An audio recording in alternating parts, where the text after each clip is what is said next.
মুফতি সাহেব হুজুর কেবলা তিনি একজন আদর্শবান আলেম, আদর্শবান মুফতি, আদর্শবান মুহাদ্দিস, আদর্শবান হাফেজ, আদর্শবান কারি, আদর্শবান একটি সমাজের নেতা, আদর্শবান একটি পিতা, আদর্শবান একটি আদর্শবান একটি সন্তান, আদর্শবান একটি সমাজ সেবক করতে চান।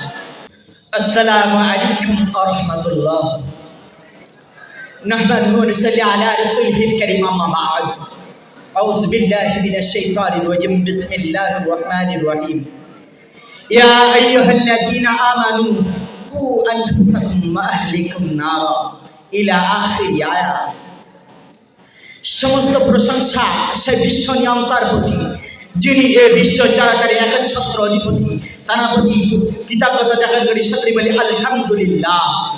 তারপরে পরে জানাই দয়ার নবী, মায়ার নবী, সোনার নবীর প্রতি দরুদ ও সালাম, সকলে বলি সাল্লাল্লাহু আলাইহি ওয়াসাল্লাম। তারপর পরে জানাই আজকের এই অনুষ্ঠানের বিচারপতি, শিক্ষক মণ্ডলী এবং আমার সামনে উপবিষ্ট সকল স্তরের সাথীবর্গকে আমি আমার অন্তরস্থল থেকে ভক্তিপূর্ণ অভিনন্দন এবং সালাম জানাই। আসসালামু আলাইকুম ওয়া রাহমাতুল্লাহ। আমি যে টপিকটা বেছে নিয়েছি সেটা হলো আদর্শ সমাজ গঠনে মুফতি সাহেব হুজুর কেবলার ভূমিকা। গ্রন্থরাজ আল-কোরআন কারীম আল্লাহ পাক রব্বুল আলামিন বলছে, ইয়া আইয়ুহাল্লাযীনা আমানু কু আনফুসাকুম ওয়া আহলিকুম নারা। হে ঈমানদার বিশ্বাসীগণেরা, তোমরা নিজেকে বাঁচো এবং তোমার পরিবার পরিজনকে বাঁচাও। রাসূল কারীম সাল্লাল্লাহু আলাইহি ওয়াসাল্লাম বলেছেন, একটি মুসলমান আর একটি মুসলমান ভাই, সমষ্টি হলো একটি জাতি, আর এই জাতিকে বলতে গেলে বলতে হয় মুফতি সাহেব হুজুর কেবলার কথা, যিনি সমাজের জন্য কি না করেছেন। তিনি নিজেকে নিয়ে ভাবেননি, তিনি নিজের পরিবারকে নিয়ে ভাবেননি, তিনি নিজের আত্মীয় স্বজনকে নিয়ে ভাবেননি, তিনি শুধু সমাজকে নিয়ে ভেবেছেন। আমার সমাজ কিভাবে আমি পাপ মুক্তি করব, আমি আমার সমাজ থেকে কিভাবে সন্ত্রাস থেকে মুক্তি লাভ করবে, আমি আমার সমাজ থেকে কিভাবে ইসলামের শিক্ষা ছায় আচ্ছাদিত হবে, আমার সমাজ কিভাবে সুবিন্যস্ত করে তুলব, আমি আমার সমাজকে কিভাবে একটি গোলাপ ফুলের বাগান বাগিচা করে তুলব। শুধু তাই নয়, মুফতি সাহেব হুজুর কেবলা এখন মুফতি সাহেব হুজুর কেবলা তাই বাংলার জমিনে জামিয়া রাহমানিয়া নামক একটি মহাবিদ্যালয়কে স্থাপিত করে সুবিন্যস্ত করেছেন। শুধু তাই নয়, মুফতি সাহেব হুজুর কেবলা এখানে ক্ষান্ত হননি, কিছুটা মহিলাদের মাদ্রাসাকে স্থাপিত করে সুবিন্যস্ত করেছেন। শুধু তাই নয়, মুফতি সাহেব হুজুর কেবলা ইভেন্ট ক্রীড়া মডেলকে পরিচালনা করছে। আপনি আমাকে বলবেন যে মুফতি সাহেব হুজুর কেবলা কোটি কোটি ডলার টাকা দিয়ে কেন জামিয়া রাহমানিয়া নামক এই মহা প্রতিষ্ঠানকে স্থাপিত করে সুবিন্যস্ত করলেন?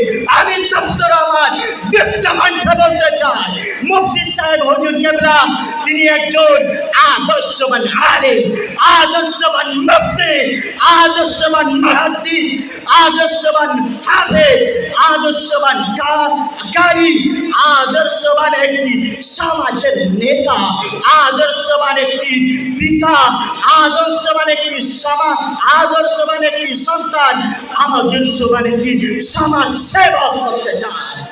শুধু তাই নয়, মুফতি সাহেব এখানে ক্ষান্ত হননি, যেটা মহিলাদের মাদ্রাসাকে স্থাপিত করে সুবিন্যস্ত করেছে। আপনি আমাকে জিজ্ঞাসা করবেন কে জন্য মুফতি সাহেব হুজুর কেবলা হাজার হাজার টাকা দিয়ে এই মহিলাদের মাদ্রাসাকে স্থাপিত করে সুবিন্যস্ত করেছে? আমি দীপ্তকণ্ঠে বলতে চাই, মুফতি সাহেব হুজুর কেবলা মহিলাদের মাদ্রাসা এই জন্য করেছে, যিনি একটি নেককারিনী মা হবে, একটি নেককারিনী মেয়ে হবে, একটি নেককারিনী বর্ধাঙ্গিনী হবে। শুধু তাই নয়, মুফতি সাহেব হুজুর কেবলা কেরালা মডেলকে পরিচালিত করেছে। তিনি চান একটি সমাজের মুখে সুশীল, একটি সমাজের মুখে সুশীল, সমাজের মুখে একটি শিশু আদর্শবান শিশু করতে, যার জন্য একটি এক্সাম্পল দিলে বুঝতে পারবে।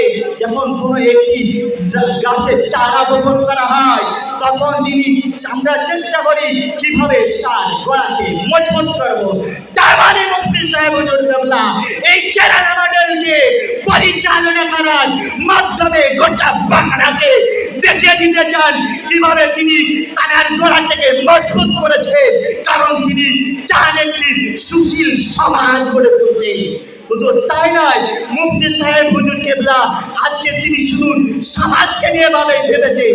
মুফতি সাহেব তো চাইলে নিজেকে নিয়ে ভাবতে পারতেন, মুফতি সাহেব তো চাইলে ডলার ডলার কোটি টাকা ইনকাম করতে পারতেন, মুফতি সাহেব তো চাইলে তিনি বড় অট্টালিকা তৈরি করতে পারতেন, মুফতি সাহেব যদি চাইলেন সব কিছু গাড়ি বাড়ি কোটি টাকার গাড়ি চালাতে পারতেন। কিন্তু মুফতি সাহেব হুজুর কেবলার ওসব আশা নাই। মুফতি সাহেব হুজুর চায় না কোটি কোটি টাকা, হাজার ডলার টাকা চায় না। মুফতি সাহেব হুজুর কেবলা চান একটি সমাজ, আদর্শ সমাজ। মুফতি সাহেব চান যে একটি আদর্শ সমাজ, মানুষ জাহান্নাম থেকে জান্নাতের পথে যাবে, মানুষ ইসলামের সুশীলার ছায় আচ্ছাদিত হবে। কিভাবে? আমি আমার সমাজ থেকে একটি ফুলের বাগিচা তৈরি করবো।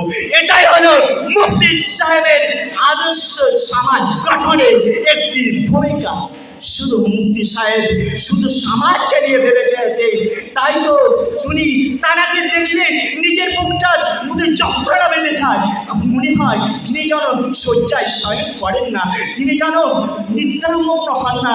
তাই কবি আমার কবির কণ্ঠে বলেন, তুমি যখন এসেছিলে এভাবে, তুমি যখন এসেছিলে এভাবে, কেঁদেছিল সবে যাওয়ার এমন জীবন করিও গঠন, মরণের পরে তুমি যাবে চলে এ ভুবন কেঁদে রবে।